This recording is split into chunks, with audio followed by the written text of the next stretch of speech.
नमस्कार दोस्तों। आज के दिन वैवाहिक स्त्रियां वट वृक्ष की पूजा करती है। तो आइए वट सावित्री व्रत कथा सुनते हैं। देवी पार्वती जी ने कहा, हे देवताओं के भी देवता, जगत के पति शंकर भगवान, प्रभास क्षेत्र में स्थित ब्रह्मा जी की प्रिया जो सावित्री देवी है, उनका चरित्र आप मुझसे कहिए, जिसमें उनके व्रत का महात्म्य हो और उनके संबंध का इतिहास हो, एवं जो स्त्रियों के पति व्रत्य को देने वाला, सौभाग्यदायक और महान उदय का करने वाला हो। तब शंकर भगवान ने कहा कि हे महादेवी, प्रभास क्षेत्र में स्थित सावित्री के असाधारण चरित्र को मैं तुमसे कहता हूँ। हे महेश्वरी, सावित्री स्थल नामक स्थान में राजकन्या सावित्री ने जिस प्रकार से उत्तम वट सावित्री व्रत का पालन किया, मध्य देश में एक महात्मा, सभी प्राणियों के हित में तत्पर रहने वाला, राजधानी तथा राज्य में रहने वाली प्रजाओं का प्रिय अश्वपति नामक राजा था, जो कि क्षमाशील, संतान रहित, सत्यवादी और इंद्रियों को वश में रखने वाला था। एक समय वह राजा प्रभास क्षेत्र की यात्रा के निमित्त वहां पर आया और विधि पूर्वक यात्रा करता हुआ सावित्री के स्थल पर पहुंचा। वहां पर उस राजा ने अपनी रानी के साथ इस व्रत को किया, जो सावित्री के नाम से प्रसिद्ध, सभी प्रकार की कामनाओं को पूर्ण करने वाला है। भूर्भुवः स्वः इस मंत्र की साक्षात मूर्ति बनकर स्थित श्री ब्रह्मा जी की प्रिया सावित्री देवी उस राजा पर प्रसन्न हुई। कमंडलों को धारण करने वाली वह सावित्री देवी दर्शन देने के बाद पुनः अदृश्य हो गई और बहुत दिनों के बाद उसी राजा के यहाँ देवी के समान रूप वाली कन्या के रूप में उत्पन्न हुई। सावित्री की प्रसन्नता से प्राप्त तथा सावित्री की पूजा करने के बाद हुई। अतः राजा ने ब्राह्मणों की आज्ञा से अपनी उस कन्या का नाम भी सावित्री रखा। वह राजकन्या सावित्री साक्षात शरीर धारण की हुई लक्ष्मी के समान शोभित होती हुई बढ़ने लगी और धीरे धीरे सुकुमार अंगों वाली वह यौवनावस्था को प्राप्त हुई, जिसके मध्य भाग सुंदर और नितंब भाग विस्तृत थे और जो सुवर्ण की प्रतिमा के समान दिखाई पड़ती थी। लोग उसे देखकर यही समझते थे कि यह कोई देवकन्या है। कमल के समान विशाल नेत्रों वाली एवं तेज से अग्नि के समान प्रज्वलित होती हुई वह सावित्री महर्षि भृगु द्वारा कहे हुए सावित्री व्रत को करने लगी, जिसके आरंभ में सुंदर वर्ण वाली उसे उपास करके सिर से स्नान की हुई सावित्री देवता की प्रतिमा के पास जाकर अग्नि में हवन करके ब्राह्मणों से बस्ती वाचन कराया और उन ब्राह्मणों से विशिष्ट पुष्पांजलि ग्रहण करके सखियों से घिरी हुई लक्ष्मी देवी के समान सुंदर रूप से सुशोभित हुई। परारोहा वह कन्या समीप में जाकर पिता के चरणों में प्रणाम कर प्रथम प्राप्त पुष्पांजलि को निवेदित कर हाथ जोड़कर राजा के पार्श्व में स्थित हुई। युवावस्था को प्राप्त हुई देखकर राजा ने उसके विषय में मंत्रियों से सलाह लेकर राजकन्या से कहने लगा, हे पुत्री, तुम्हें योग्य वर को देने का समय आ गया है। मुझसे कोई तुम्हें मांगने के लिए भी नहीं आता और मैं भी विचार करने पर तुम्हारी आत्मा के अनुरूप वर को नहीं पा रहा हूँ। अतः हे पुत्री, देवताओं के निकट मैं जिस तरह निंदनीय ना हूँ, वैसा तुम करो। मैंने धर्मशास्त्रों में पढ़ा और सुना भी है कि यदि पिता के गृह में रहती हुई विवाह के पहले ही जो कन्या रजोधर्म से युक्त हो जाती है, वह शूद्रा के समान समझी जाती है तथा उसके पिता को ब्रह्म हत्या के समान पाप लगता है। इसलिए हे पुत्री, मैं तुमको भेज रहा हूँ कि तुम स्वयं अपने योग्य वर ढूंढ लो। वृद्ध मंत्रियों के साथ शीघ्र जाओ और मेरी बात को मानो। इसके बाद जैसा कहते हैं वैसा ही होगा। ऐसा कहकर सावित्री घर से निकलकर राजऋषियों के साथ तपोवन की ओर चल पड़ी और वहां पहुंचकर मानवीय वृद्धजनों को प्रणाम कर सभी तीर्थों और आश्रमों में जाकर पुनः मंत्रियों के साथ सावित्री अपने गृह पर आ गई और वहां पिताजी के समक्ष पवित्र देवर्षि नारद को बैठे हुए देखा। आसन पर बैठे हुए नारद जी को प्रणाम कर मुस्कुराती हुई जिस कार्य के लिए वन में गई थी, सारी कथाएं उनसे कहने लगी। सावित्री बोली, हे देवर्षि नारद जी, साल्व देश में धर्मात्मा द्युतसेन नाम से विख्यात एक क्षत्रिय राजा है, जो देववश अंधे हो गए हैं।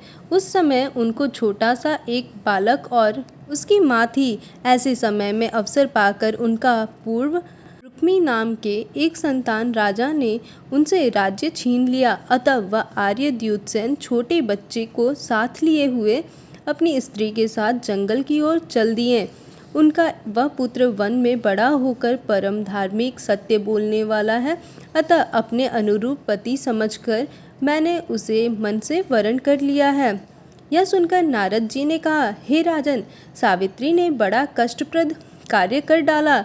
बाल बुद्धि होने से इसने केवल गुणवान समझकर सत्यवान को वरण कर लिया है। उसका पिता सत्य बोलने वाला है, माता सत्य बोलती है और वह स्वयं भी सत्य बोलता है। इससे उसका नाम मुनियों ने सत्यवान रखा है। उसको नित्य अश्व प्रिय है और वह मिट्टी के घोड़े बनाया करता है तथा चित्र में भी घोड़ों को लिखता रहता है। इससे उसे चित्राश्व भी कहते हैं। सत्यवान दान और गुण में रंती देव के शिष्य के समान है। ब्राह्मणों की रक्षा करने वाला और सत्यवादी तथा औसीनर शिवी के समान है। ययाति के समान, उदार चंद्रमा के समान, देखने में प्रिय लगने वाला, रूप में दूसरे अश्विनी कुमार के समान और द्वितीय सेन के समान बलवान है। किंतु उसमें केवल यही एक दोष है, दूसरा कोई नहीं, कि सत्यवान आज से ठीक 1 वर्ष पर क्षीणायु हो जाने से देह त्याग कर देगा। इस प्रकार नारद जी की बात सुनकर राजकन्या सावित्री ने राजा से कहा, राजा लोग किसी से एक बार कोई बात कहते हैं, ब्रह्मवेत्ता एक ही बार कहते हैं और एक ही बार कन्या दी जाती है। ये तीनों कर्म एक ही बार किए जाते हैं, दीर्घायु हो अथवा अल्पायु, गुणवान हो अथवा निर्गुण। वर को एक बार वरण कर लिया, अब दूसरे वर को वरण नहीं करूँगी। पहले मन से निश्चय करके बाद में उसे वाणी द्वारा प्रकट किया जाता है, पुनः उसके बाद कर्म द्वारा किया जाता है। इससे प्रत्येक कार्य में मन को प्रमाण माना जाता है, अर्थात मन के विरुद्ध कार्य नहीं किया जाता है। नारद जी ने कहा, हे राजन, यदि आपको भी इष्ट हो तो अपनी पुत्री सावित्री का कन्यादान निर्विघ्नता के साथ शीघ्र कर डालिए। ऐसा कहकर नारद जी आकाश मार्ग से स्वर्गलोक चले गए। उसके बाद राजा ने भी शुभ मुहूर्त में समीपवर्ती वेदों के पारगामी ब्राह्मणों के द्वारा पुत्री सावित्री का विवाह संबंधी सभी कार्य संपन्न किया और सावित्री भी मनोभिलाषित सत्यवान पति को पाकर ऐसी प्रसन्न हुई जैसे कोई पुण्यवान पुरुष स्वर्ग को पाकर प्रसन्न होता है। पुनः शिवजी पार्वती जी से कहते हैं, हे पार्वती, इस प्रकार उस आश्रम में उस समय रहते हुए उन दोनों ने अर्थात सावित्री और सत्यवान के कुछ समय व्यतीत हुए। उस समय केवल एक भार्या सावित्री ही ऐसी थी कि जिसके चित्त में रात दिन जो नारद की कही हुई बात थी उसकी याद बनी रहती थी। उसके बाद बहुत दिन बीत जाने पर वह समय आ गया जिसमें सत्यवान को मरना था। अतः सावित्री नारद जी की कही हुई मरण की तिथि को हृदय में गिनती हुई ज्येष्ठ मास के शुक्ल पक्ष की 12वीं तिथि को सायंकाल में आज से चौथे दिन मेरे पति को मरना चाहिए, यह सोचकर 3 रात्रि तक निराहार व्रत रहने का उद्देश्य रखकर रात दिन आश्रम में स्थिर रहने लगी। इसके बाद 3 रात्रि बीत जाने पर प्रातःकाल स्नान कर देवताओं का तर्पण करने के बाद चारुहासिनी सावित्री ने सास ससुर का पद वादन किया। इसके बाद जब कुल्हाड़ी लेकर सत्यवान जंगल की ओर चला तब जाते हुए अपने पति के पीछे पीछे सावित्री भी चली। वन में पहुंचकर सत्यवान जल्दी से फल, पुष्प, समीधा और कुसा तथा सूखी लकड़ियों को इकट्ठा कर ले जाने योग्य भार बनाने लगा। लकड़ियों को काटते काटते उसके सिर में पीड़ा होने लगी, जिससे उस कार्य को छोड़कर वट वृक्ष की एक शाखा का सहारा लेकर सावित्री से कहने लगा, हे सुंदरी, सिर की वेदना मुझे दुख दे रही है, अतः मैं तुम्हारी गोद में क्षण भर सोना चाहता हूँ। सावित्री ने दुखित होकर कहा, हे महाबाहो, आप विश्राम करें, पीछे हम श्रम को दूर करने वाले आश्रम को चलेंगे।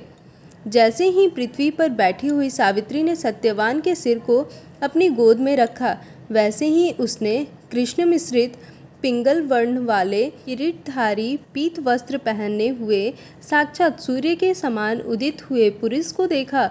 उसे देखकर सावित्री प्रणाम कर मधुर वचनों में उससे कहने लगी, आप देवताओं अथवा दैत्यों में से कौन है जो मुझे धर्मच्युत करने के लिए आए हैं?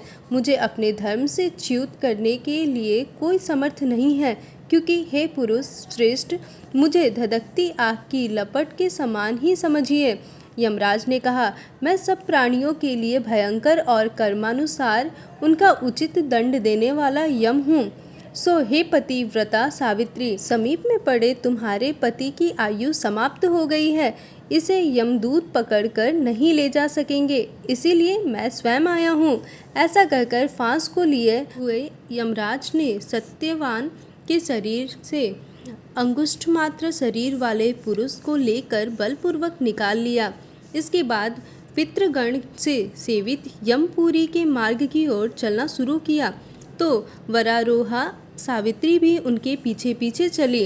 यम ने पतिव्रता सावित्री से कहा, हे सावित्री, एक मुहूर्त हुआ, तुम यहाँ तक मेरे साथ आ गई, अब लौट जाओ। हे विशाल नेत्री वाली, कोई भी जीव बिना आयु समाप्त हुए इस यमपुरी के मार्ग पर नहीं आ सकता।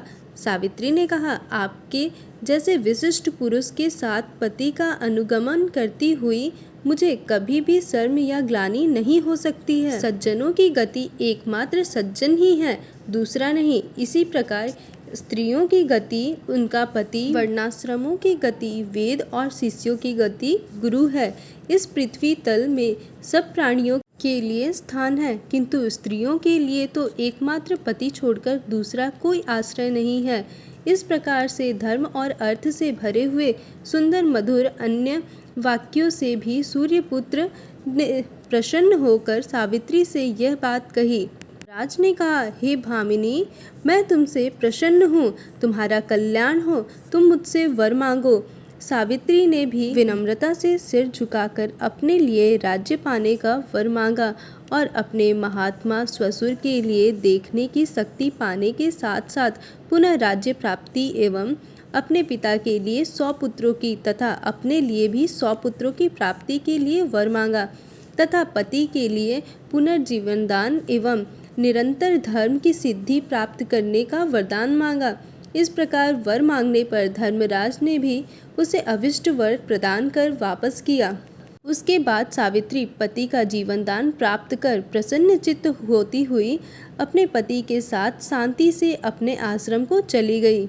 उसी सावित्री ने ज्येष्ठ की पूर्णिमा के दिन इस सावित्री व्रत को किया था, जिसके प्रभाव से राजा को पुनः नेत्र की प्राप्ति हुई। उसके बाद उसे निष्कंटक अपने देश तथा राज्य की प्राप्ति हुई और सावित्री के पिता को 100 पुत्र तथा सावित्री को भी 100 पुत्र प्राप्त हुए। इस प्रकार से सावित्री व्रत के संपूर्ण महात्म्य को मैंने तुमसे कह दिया। इस प्रकार देवी सावित्री अपने व्रत और तप से अपने पति के प्राणों की रक्षा कर पाई और उन्हें पुनर्जीवित किया। इसलिए वट सावित्री व्रत की बहुत ही मान्यता है। सभी वैवाहिक स्त्रियां अपने पति की लंबी उम्र के लिए वट सावित्री व्रत करती हैं और पूरे विधि विधान से पूजा करती है। वट सावित्री व्रत कथा समाप्त होती है। धन्यवाद।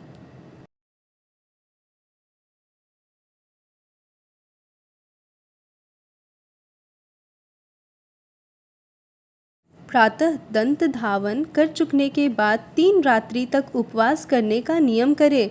उपवास करने में असमर्थ हो तो जितेंद्रिय होकर त्रयोदशी की रात्रि में उपवास करे और चतुर्दशी के दिन बिना मांगे प्राप्त हुए अन्न को ग्रहण करे तथा पूर्णिमा के दिन उपवास करे।